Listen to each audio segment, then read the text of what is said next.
a rough agenda this morning or afternoon that Peg put together. And so the next thing on our agenda is Peg is going to lead us through a session called NCPHA Making a Difference with Policymakers.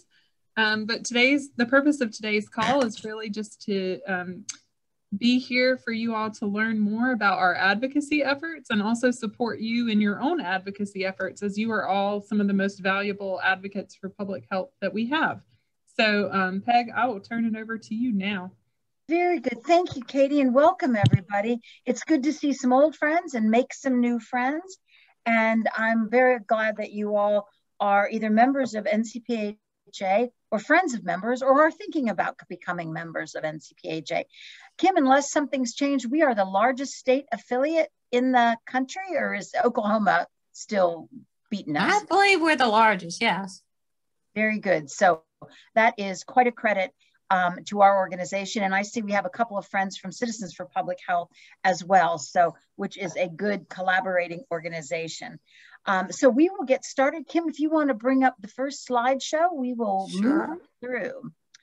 So as Kim's doing that, one of the reasons we're putting this together is many of you are public employees, and many of you have asked questions about what is it appropriate for me to do? What is it appropriate for me not to do?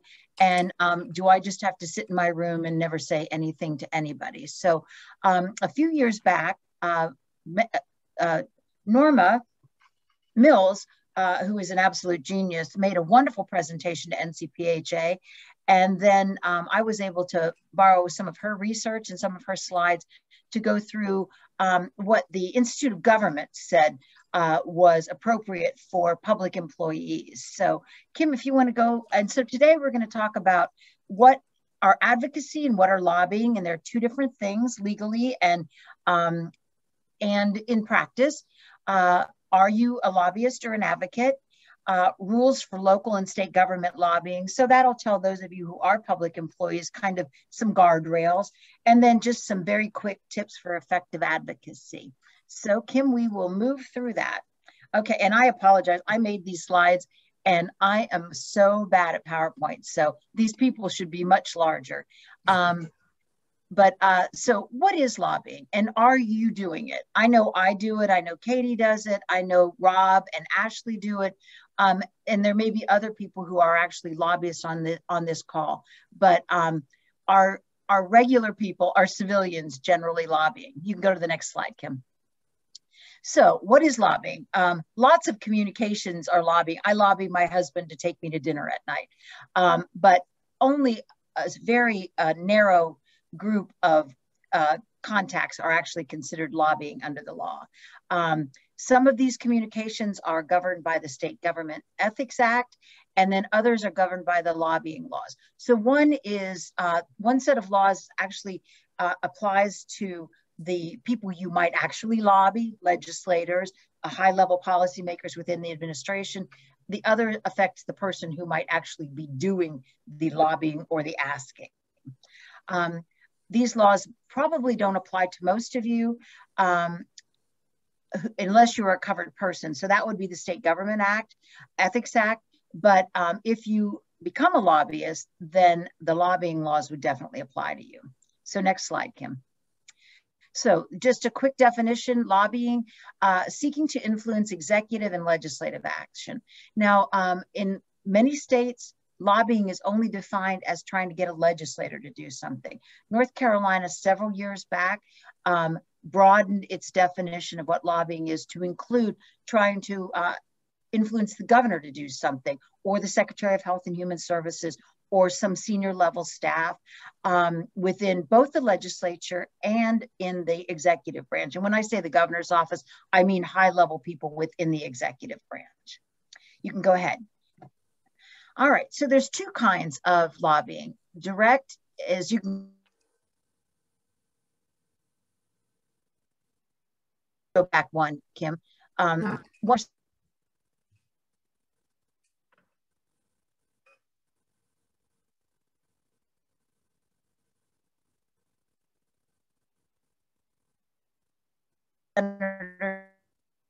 so-and-so, dear Governor so-and-so, time back in the day when Gilligan's Island was still on television, we had a number of people who were spending a lot of little perks, taking them on great trips, buying them dinner every night.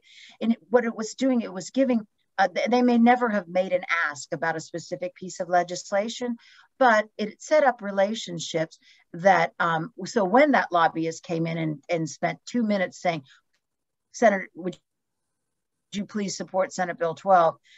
They didn't need to spend a lot of time talking about anything else because the legislator had been wined and dined and briefed ad nauseum on the issue. So North Carolina track that. So if someone is doing that, then they have to keep track, and there are limits and parameters on that. Kim, you can go on to the next. So what is a lobbyist? And the legal definition is 2 parts. One, who lobbies on behalf of another person. So that's, if I just went in and said, I am so committed to Senate Bill 12, I am just a citizen and I want you to do that, that is not lobbying. I have to be representing another person or another entity, person being a legal person, or it could be an individual. And there has to be money that changes hands. I have to be, if I'm going to be a lobbyist, I not only go and plead my case, but I also have to be compensated for it. So this is where people are working as volunteers. Those of you who might be a heart volunteer or a cancer volunteer or an NCPHA volunteer, you might spend a lot of time haranguing some legislator about an issue, but if you're not being paid for it, then it doesn't fit the legal definition of lobbying.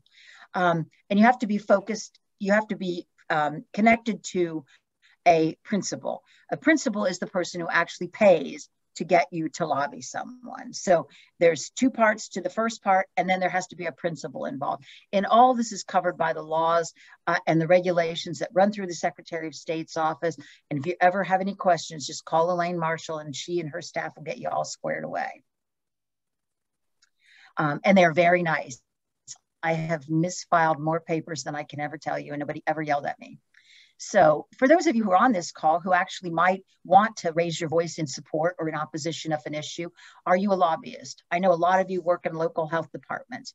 Local government officials and employees are generally exempt from the lobbying laws, unless, and I don't know, Rob and Ashley, you may have some county governments or municipalities as clients, but unless the government entity retains a lobbyist, that in that way, the government entity becomes the principal, or some counties and local municipalities have actually hired a person to work within their system. They're actually an employee of this governmental agency to become a government liaison. That's their only job. They talk to legislators all day long about what Charlotte needs or what Raleigh needs. But with those 2 exceptions, generally county employees and city employees are not going to be considered lobbyists. Kim, you can go on to the next. So who is a local government liaison? Just to make sure that you are not one, or if you are, then follow the law. You've got to be an employee of the governmental entity, and it's got to be your principal job duty. So, if your boss says, please go on down, Kelly, you go on down and tell them, well, you're retired, but in the day, go on down and tell them about social work at the legislature. And you go down 1 or 2 times and that's the end of it. That doesn't rise to the level of being a government liaison. And it's, if you're talking to your colleagues, you might be talking to people in your town. You could be actually talking to your own county commissioners on behalf of your department. That doesn't count. It's got to be legislators or legislative employees. So next slide, Kim. So who is an employee? I'm sorry, this is boring, but I'm a lawyer and I can't help myself. So an employee is not the elected or appointed official. So this is not, county commissioners do, they could be down in the legislature all day long. And they are not considered an employee of the county. So the person who, sees in his job description, legislative liaison or primary duties, they're the ones that are covered by this law. So again, unless we've got some big cheeses on this call, bigger than all of us, it's highly unlikely we have any government liaisons on here. Next slide, Kim. So again, because we're lawyers, we have to parse everything. So what is principal and primary job duties? It's common sense. If your primary job duty is to be a social worker in a county health department, you are not going to be a government liaison. Next slide, Kim.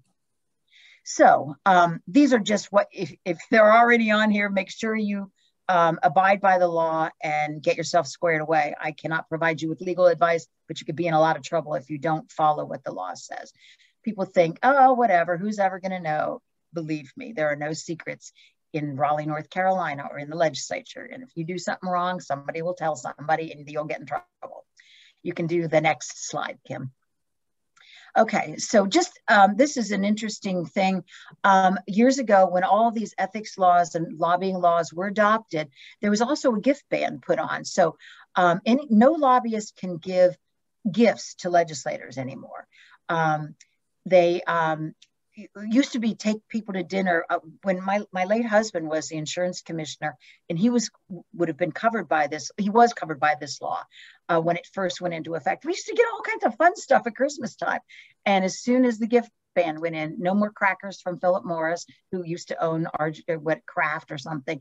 No more pickles. It was very sad, but it was much more appropriate because people like us who are advocating for public health, we don't have money to buy pickles or crackers or whiskey or take people to Bermuda.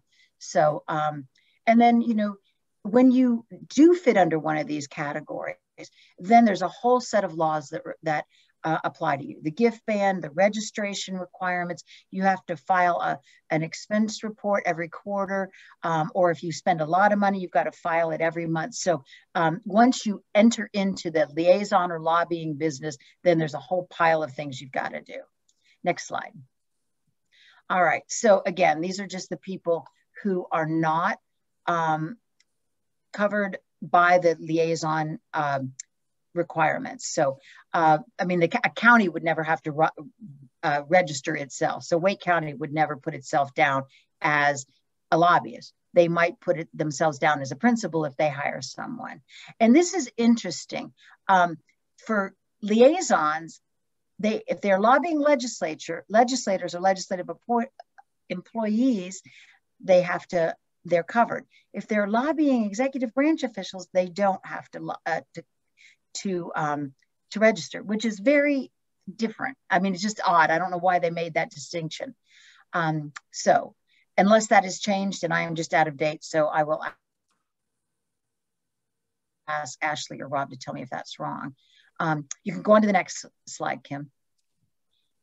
So this is also, I just want to point out that this is a big deal. That's why some lobbyists are so frantic about doing things by the book, because this isn't just, getting your name in the paper and a slap on the hand. This is a real issue. North Carolina is very serious about proper governance for lobbying laws. Now, this is not to scare any of you. I just want you to know that the people who are professional lobbyists have a code of ethics. They have a professional association, and we must all comply with the law. So Kim, you can go on to the next. So what does this mean for you? Probably nothing. Unless you are a local government liaison or somebody's paying you to lobby on their behalf for a private client, you don't have to worry about anything. If you are a local government liaison, then I think you know what to do, and you better get yourself squared away. So, okay, Kim, next one. So now we might have a few state employees on this call. Some people from our friends at the Department of Health and Human Services. If you are a state employee, the rules are slightly different. Each department gets a certain number of people that they can send down to the General Assembly. And it sort of ebbs and flows depending on how much the legislature feels like it wants to be bugged by people in the administration, or the Department of Insurance, the Department of Labor, all the Council of State offices. Other executive branch employees are generally not allowed to lobby in their official capacity. So, you know, if we've got somebody, say, who's the head of the maternal and child health program, I don't know, Jerry, if you're in there or out there, or Jerry's boss, Kelly, they can't just go, well, damn, I want to get this squared away. I'm headed down to the legislature. That is not appropriate. And they could get in a lot of trouble, mostly because their boss is going to yell at them. But say my friend Anna Bess, who is the head of the Heart Disease and Stroke Prevention Task Force, Division of Public Health employee, if a legislator calls her and says, Anna Bess, what's the deal about this stroke legislation? Can you give me some background? Then she certainly is allowed to respond to that inquiry. Or if they were to call her to a hearing and say, we would like for you to describe what the task force thinks about these things, then Anna Bess can certainly do that. But she can't just go out on her own. That would be not a good thing. You know, all of these rules and regulations are important. They keep us from having, you know, people with way too much money running away with our government, and we must comply with them. But because you are public employees for the most part, it doesn't mean that you lose your First Amendment rights. And I think I did a lot to kind of scare you and show you what the rules are, but I want you to know that you still are allowed to speak your opinion. Kim, you want to go to the next slide? So what does this mean for those of you who work for government agencies on this call? You can advocate for issues that are important to you on your own time, or working through NCPHA. The chair of our group is Mike Zellick from Chatham County. If he's advocating about a Chatham County issue, he talks to his Chatham County people. But if he is acting or advocating as the chair of NCPHA, then he is also permitted to do that. He doesn't hold himself out as the health director in Chatham County. He says, I am the president of NCPHA, and that is appropriate. It is legal, it is permissible, and it's encouraged. It's encouraged by me, it's encouraged by Katie. We want your voices to be heard. But I will counsel you this, don't be stupid. If your boss says, I don't want you talking to any legislators, I don't care if you do it at midnight in your own basement, listen to them. And unless this is the issue you want to bleed and die over, try to be sensitive to what the powers in your organization may want. That's just plain old-fashioned advice. Next slide, Kim. So can you email your legislators and ask for mental health money? It depends. If your bosses are good with that, that's fine. You can do it perhaps as a county or government employee, but most likely you can do it as a citizen. And as long as somebody didn't tell you don't, then you'll be fine. If they did tell you don't and you do it anyway, then you might need a First Amendment lawyer. Okay, next slide. So this was an early on question. So when we are talking with like Sally Herndon at the tobacco branch, do we have to, you know, is that covered by lobbying laws? Or if you are, say you're a local health director or you're a senior level social worker in your local health department and you're calling people at the Division of Public Health, is that a problem? Or say you're calling Dr. Cohen or you're calling Dr. Tilson to say what's going on. That is not lobbying. You're just doing your job. But again, if I were you, I wouldn't just pick up the phone and start calling the secretary without checking with your chain of command to make sure. So these things about it depends are mostly management advice as opposed to legal advice. All right, next slide. We're getting into the short rows. So what still applies? So whatever the rules are in your county, if your county commissioners have issued an edict that nobody talks to anybody in the legislature or in the executive branch, then I would advise that you do the same. Now, you're not covered by the gift ban if you're not a lobbyist. You might say, oh, you know, Senator so-and-so, here, we grew this corn in Pitt County, we would like for you to have this corn. Well, you're not in violation of law by trying to give the corn. The legislator could be in violation of law by taking the corn. Although corn is, you know, what value is corn? But, you know, that's here, car. Here, I can give you a car. You could give the car, the person can't take the car. And then you have to keep track of what is expended if you are handing out piles of corn or cars or anything like that. Next slide. Okay, and here's the citations. And Kim's going to send these out. So these still click and still work. So this is, a lot of it's straightforward, but there can be some nuances. And if you ever want to go down this road, you should definitely check it out. Most of the law is old. We had a huge kind of upheaval in the early part of the last decade. And so a lot of this has been in place for a while. All right, next slide. And then this is just my pleading my case. You are the voice of public health. You're the experts. And on the important issues, they need to hear from you. And you can go on to the next slide, Kim.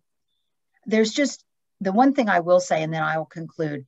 North Carolina has a tremendous website, the General Assembly. You can find anybody and anything. It is excellent, excellent, excellent. So I would encourage you to go on there and just click around. It's NCGA, ncga.net, and see what's there. The next slide will just show you, if you don't even know who your member of the House, the Senate, or your member of Congress, there's a screen, you type in your address and they will tell you who represents you. And that is, a lot of people, as they're just getting started, need to know that. I think we're at the end, Kim. And so, you know, the one thing that I will say is when you're talking to legislators, be direct, unless they're like your dad or your best friend. You know, don't waste their time. But give them the information they need. Get to know them before you need to ask them for a favor. It's very hard to ask a total stranger for a favor. Know the rules. If you were going to go to your state senator and say, I need you to introduce a bill next week, that's a cat or a horse is out of the barn. We've already gone past bill filing deadlines. So that's all I've got. Katie, I'll turn it back to you. Thanks, Peg. That was great. And I'm really excited to introduce to y'all now Rob LeMay and Ashley Perkinson, who are registered lobbyists for the North Carolina Association of Local Health Directors, NCPHA's sister organization. And I have a few questions that I plan to ask Ashley and Rob. We're going to do this in a little bit of a panel format. But before I get started, I know Ashley had a commitment at 12:30. So what I think I'm going to do is combine the first two questions and start with Ashley so we can hear from you before you have to run. So Ashley, please tell us about yourself. And if you had to pick one word to describe this session, what would it be? All right, well, good afternoon again, everyone. Ashley Perkinson. I'm an attorney and lobbyist in Raleigh. I grew up in North Carolina in Randolph County and really got interested in policy work, really more from an interest in journalism. I was a J School grad from Chapel Hill and then attended UNC School of Law. And during that time, had an opportunity to intern in the West Wing press office during the Clinton administration under Press Secretary Mike McCurry. And that was just such a fascinating experience for me. And then went to work and had an opportunity with then Majority Leader Leo Daughtry, but then shifted gears and went into litigation. I was a commercial litigator for a few years, did courtroom work, and then also practiced in media law, but then attended a conference with someone who happened to mention they were looking for a lobbyist. And I said, you know what? I'm interested in doing that. And that was 2005. And I've been doing it ever since, primarily in the area of healthcare policy, also education, but other areas as well. And just have really been fortunate in working with great clients who do really important things, and really am honored to work with the North Carolina Association of Local Health Directors this session in this important work. For one word to describe this session, I'll be optimistic and say opportunity. It's a long session, and so we have the opportunity to introduce a lot of new bills, also with the possibilities that will flow from the American Rescue Plan and the additional federal dollars that are coming to the state. So opportunities there. But just in looking at the number of bills that have become session law, it's almost to the end of April. I think only 12 bills have made it to the finish line, adopted by the General Assembly and signed by the governor. So kind of a slow start as far as those bills that have made it to the finish line, but a long way to go. I think we'll be meeting at the legislature for several more months, maybe till the end of the year. Well, thank you, Ashley. And we know you have to run, but we really appreciate you being here. And I will turn it over to Rob. Same questions, Rob. Tell us about yourself. And if you had to pick one word to describe the session, what would it be?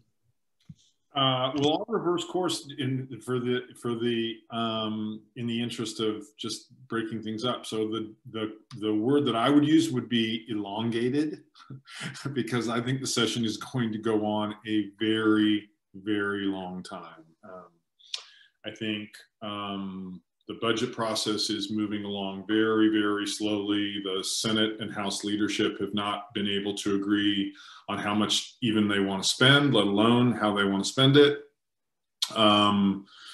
And we're going to get not one, but 2 installments of the ARP money, some in May, some in September, which is going to stretch things out. So we probably have the regular budget process, then an appropriations process for the first installment of the ARP money, then a second appropriations process for the first installment of the ARP money, then a third appropriations process for the second installment of the ARP money in the fall. And then we also have redistricting. I'm sure all of you know that the redistricting data from US Census has been delayed, so the General Assembly is not going to get to redistricting until the fall, all of which means that there's no incentive for them to get anything done this summer, because they know they're coming back in the fall, both to do redistricting and to do the second installment of the ARP money. So the General Assembly, if they don't have to make a tough decision like the rest of us, they'll delay it. And so I just think the session is going to get really, really stretched. I think hopefully there'll be some sort of extended break, maybe in July or August, but then we're going to come back. And I think this whole thing could go deep into the fall. And I also think that the prospects for the governor to actually sign a budget in my own estimation, are pretty dim, which also means that we could go back to this mini budget appropriations process that we've had the last couple of years, which again will stretch everything out. So I just think we're in for a very, very long ride. So that's my long explanation for a long word in elongate. I won't, just very quickly about me personally, I have made my living in and around the legislature for close to 22 years now. I started at the General Assembly as a legislative reporter for the Greensboro News and Record, went to work for Senator Basnight as his communications director, did that for a while, went over and was the legislative liaison, the lobbyist for the Department of Health and Human Services during the Easley administration, during Carmen Hooker Odom's tenure as DHHS secretary, worked very closely with Leah Devlin, who I considered my secret public health weapon. Leah is just, we had a lot of fun and got a lot done. Then left the department, went back to work for Senator Basnight and did his budget work as the Senate's budget director for a few years, left the General Assembly's orbit and went to the Institute for Public Health at Carolina, where I was responsible for some different policy work, and then started my own business in 2010 as a lobbyist. I now have 13 different clients, and am really, really, really happy to work with Katie and the Health Directors Association and Ashley. And we can talk about my other public health clients in a moment if you'd like. But that's that's the Reader's Digest version. Well, thanks, Rob. And we are happy to have you and Ashley advocating for public health. You should have been obvious. You're so good at flattering people, Katie. Which brings me to my next question, which is what public health related bills are you all working on right now? Now, are you talking about all my clients or are you talking about the health directors specifically? Let's focus on things that NCPHA and the local health directors would be interested in. So our number one priority is to make the most of this historic moment for public health. We are really, and that is by trying to find recurring, permanent state investment in the local health, in the state's local health system.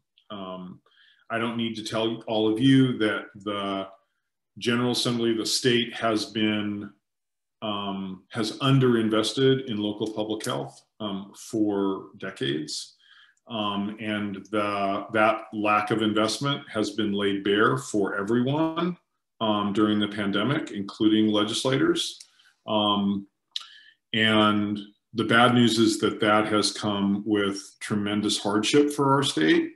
But the silver lining of that is that it's created a moment in the history of public policy in North Carolina for the public health directors to go to policymakers at a time when they understand in a manner that is visceral and personal the need for, the role of public health in their own communities and their own families and the state, and for us to leverage that experience and this crisis to get them to make long overdue investments in public health. And so that is the I would, Katie, you run the ship, but in my estimation, there's that priority and then there's everything else. And everything else is a very, very distant priority. I think we're making good progress. I think the General Assembly has been more than generous with the CARES Act dollars to date.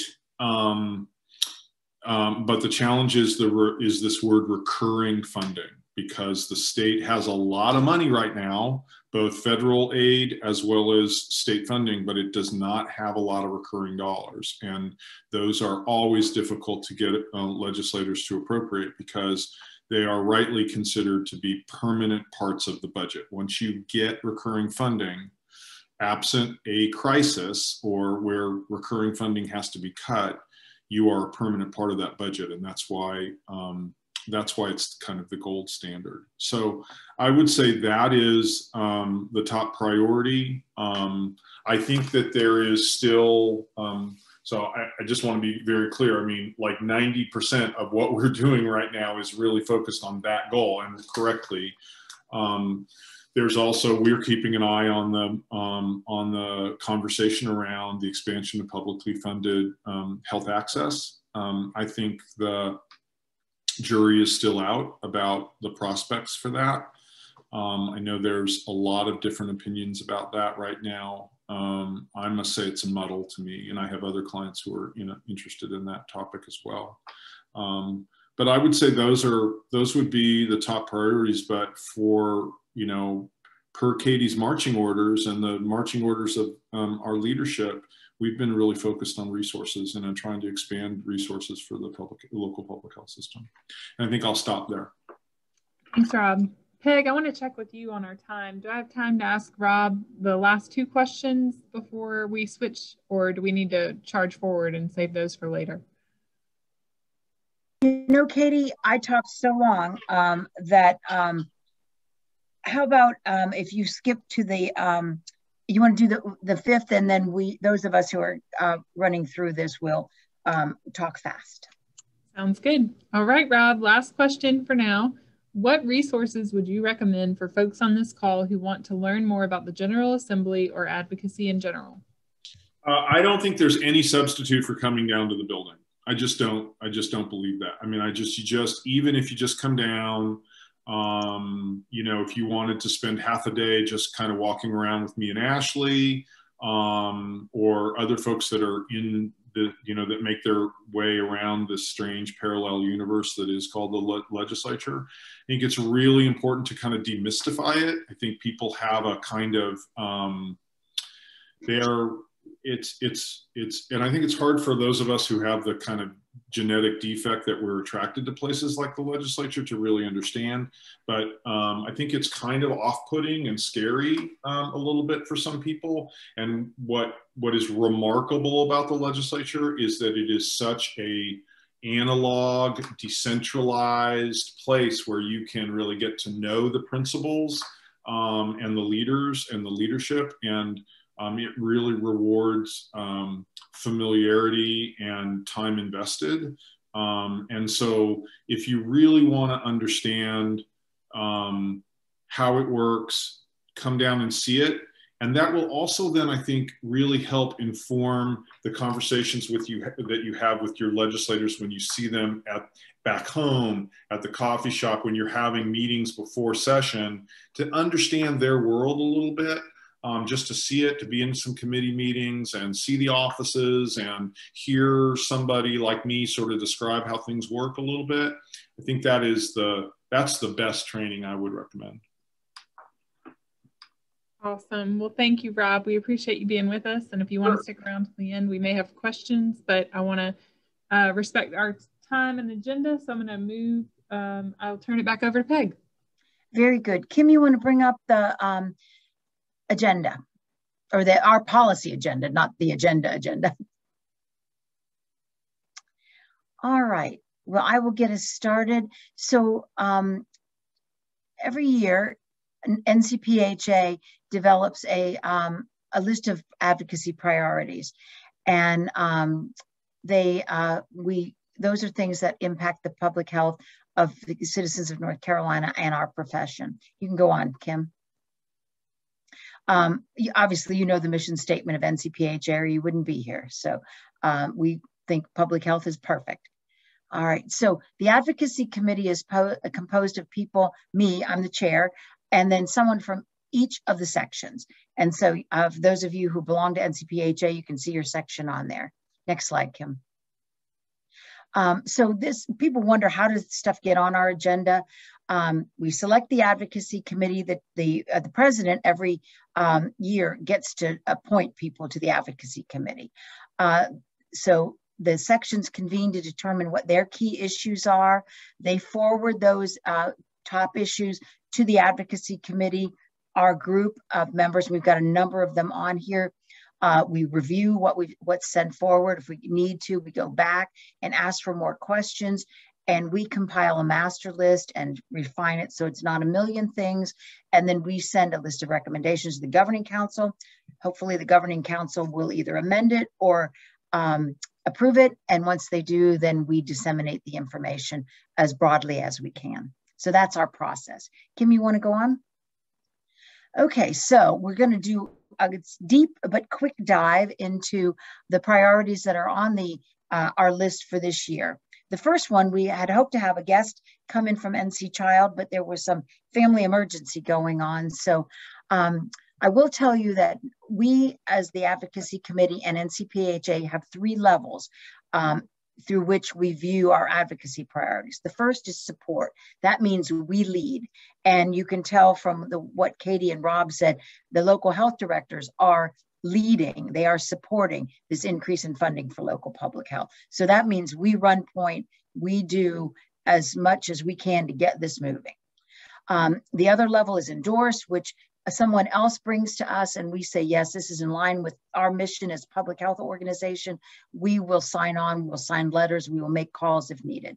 And then the final one is monitor. There are things that could be out there, we're not sure yet. We keep an eye on things and then we're ready to act when it's necessary.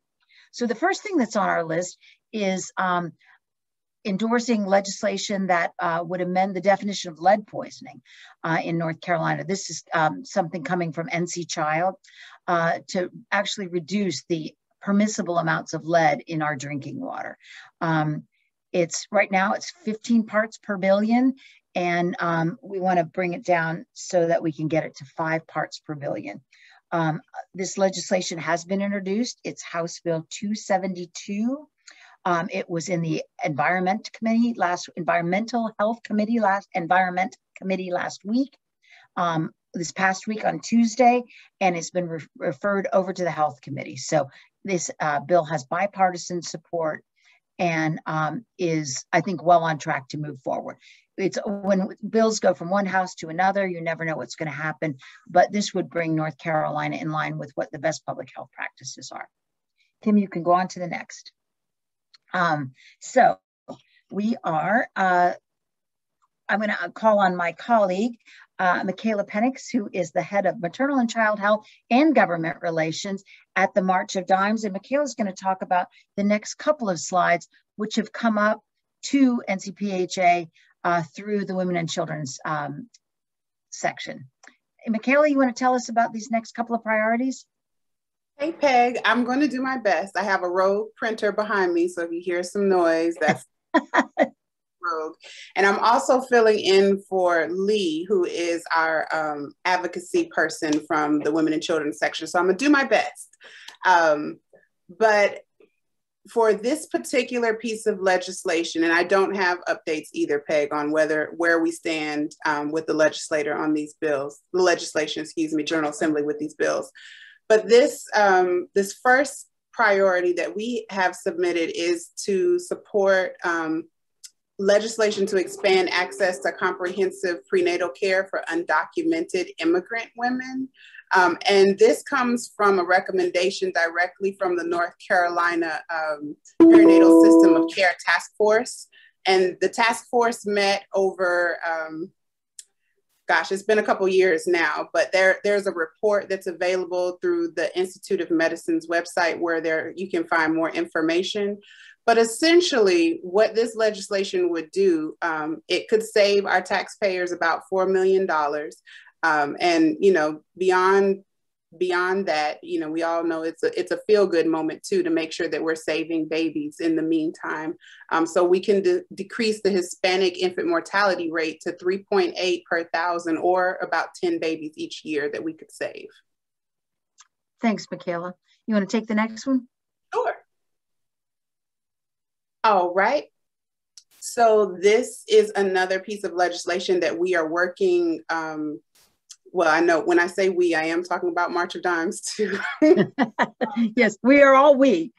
We at the public health community, we're working with NCPHA and Moms Rising with this particular piece of legislation to support maternal and child health by guaranteeing North Carolina workers the right to pregnancy and lactation accommodations in the workplace.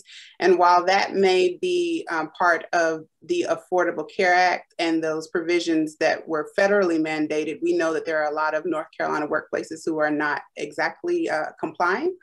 So we want to make sure that we have certain rights, and the accommodations with the Affordable Care Act are limited to the lactation accommodations and not necessarily pregnancy specific.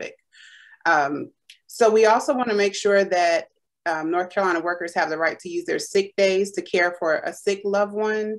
And I know Beth Messer-Smith is the person who is leading this charge on, she calls it kin care and paid parental leave and sick leave. And so, you know, she is definitely the go-to person. And I do apologize that I don't have more for you, but I do know that that legislation has been introduced. I do not have a bill number though.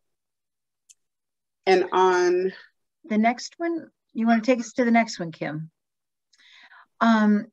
So Michaela, you want me to lead on this, or you want to take it? I'll take it. Take it. Okay. Oh, you want? Okay. Well, so just very briefly, there is a big chunk of money that comes down from the federal government that goes into the Women and Children's Health Block Grant, and which funds a lot of the maternal and child health efforts that come through local health departments and come out of the state Department of Health. What's been interestingly enough, that block grant has become sort of a candy dish for people, legislators and organizations. And as the former lobbyist for the March of Dimes, I tried to get some of it myself to go for specific kinds of projects, as opposed to being passed down to the local health departments. And so there's been a huge effort by all the public health community to stop doing this. So no extraneous, take $1 million here, take $1 million there. We are all have promised we will not ask for that, and we're trying to prevent other people from doing that as well. That's a big deal as, for the Child Fertility Task Force and the State Department of Health. So anything to add to that, Michaela? No, I think you summed it up perfectly. I do have bill numbers for some of these other bills, and I will drop them in the chat so everyone can see those. Thank you, Michaela. That's great. The next item on the agenda is what Katie and Rob talked about, which is a very, very big deal. And Katie, I will just ask you if you can give folks a bill number and the amount of money that's in that right now, at least. Sure, Peg. It's House Bill 61. Donna White is the primary sponsor. There are a few other primary sponsors and several sponsors on the bill. And the amount right now is $36 million recurring. So half of that would be allocated based on the number of counties each health department serves, and the other half would be allocated based on the population each health department serves. So Rob, anything to add there? Maybe talk about that we expect it'll be in a budget, not in a standalone. Yeah, the appropriations bills like this are sort of placeholders, more or less, to kind of stake out a place in the budget process and to indicate through sponsorships and other means strength for the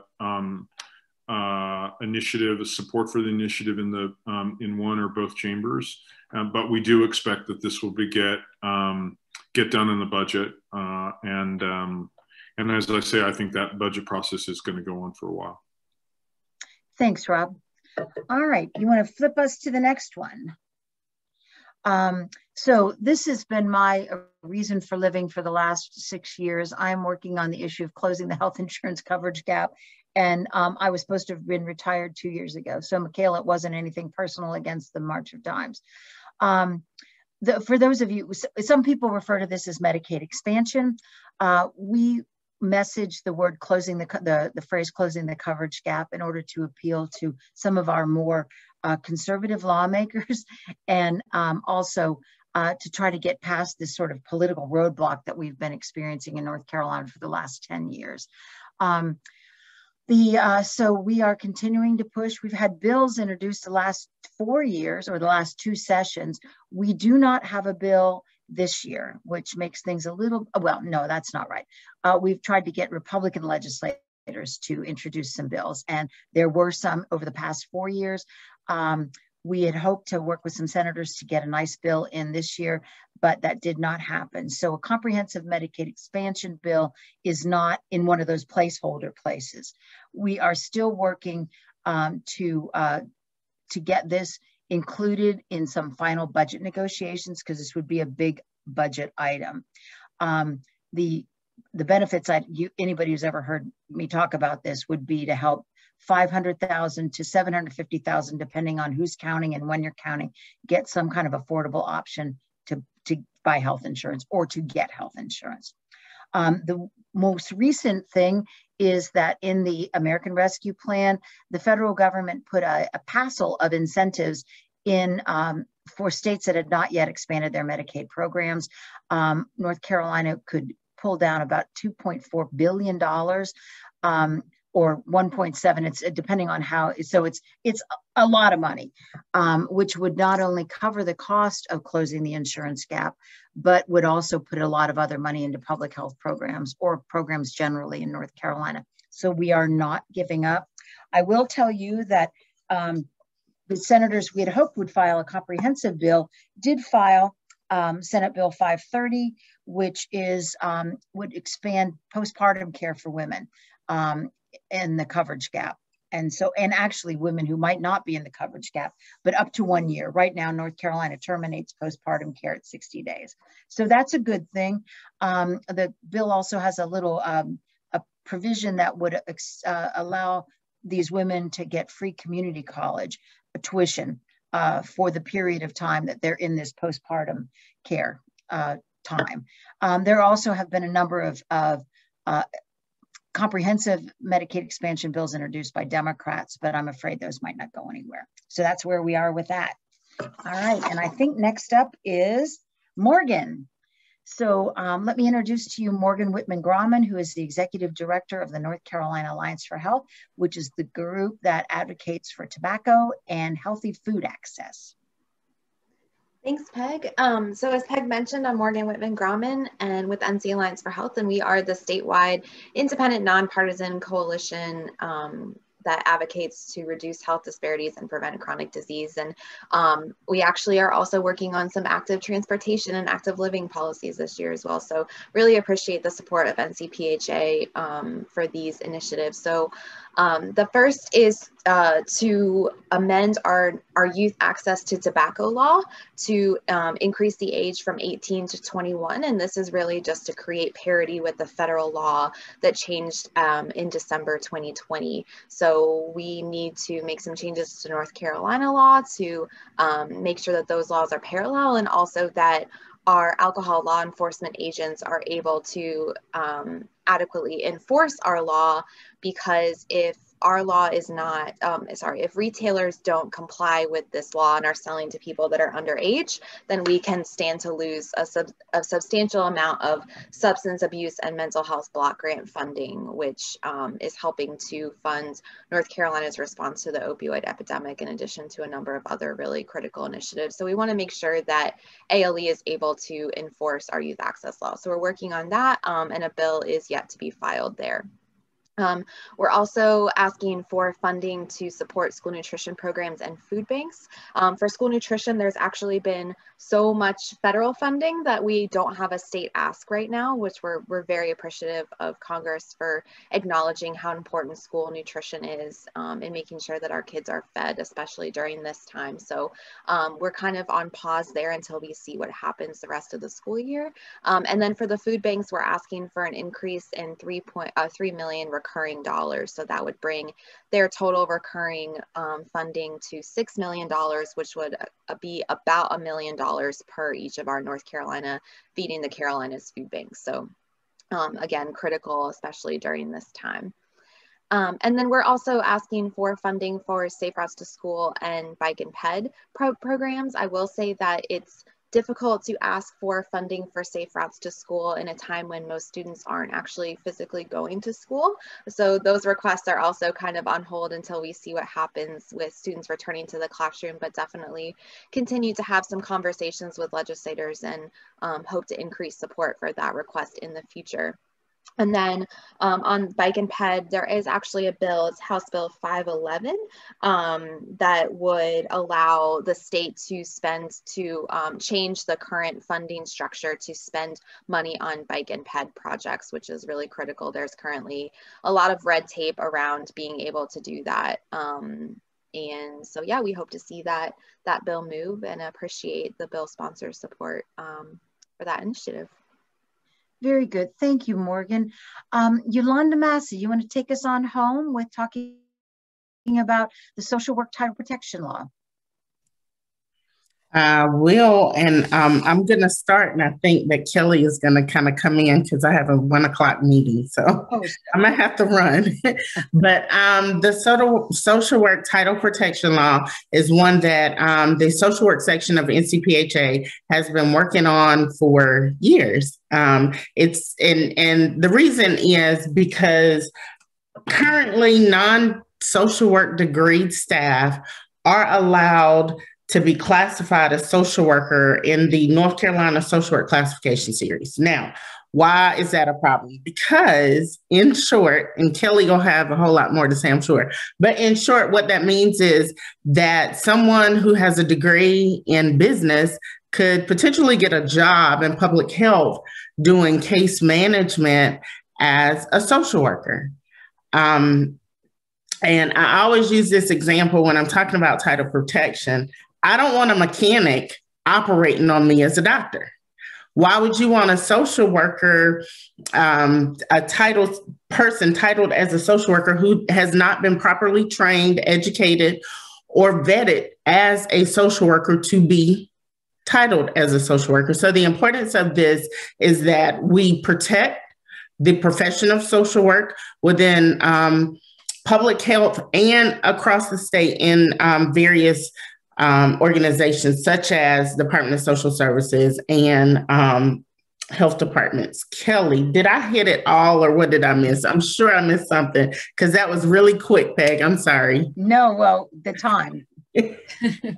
No, I think she did a fine job. And the only other thing I would add real quickly is that this is problematic for health departments because they have to post their case management social work positions as social work 2 classification, which allows the hiring of non-degreed social workers in those positions. But the programs that public health runs in the health departments, the case management programs, all require staff to have a social work degree that's accredited from a school of social work. So we've had some close hires, some interviewing of people that were not qualified for the position. It's a headache for health departments. And truly what we probably need is a public health social work classification. But what we have is the social work classification that both DSS and public health has to use. And it's also keeping public health social work salaries suppressed because we have to follow the standards in the classification that are pretty much set up for DSSs.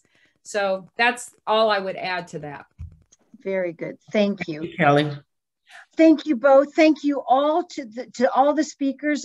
We are at our time, but Kim, if the Zoom will stay on, if folks have any questions, I'm happy to stay on a little longer and answer anything I can. Or find somebody who will.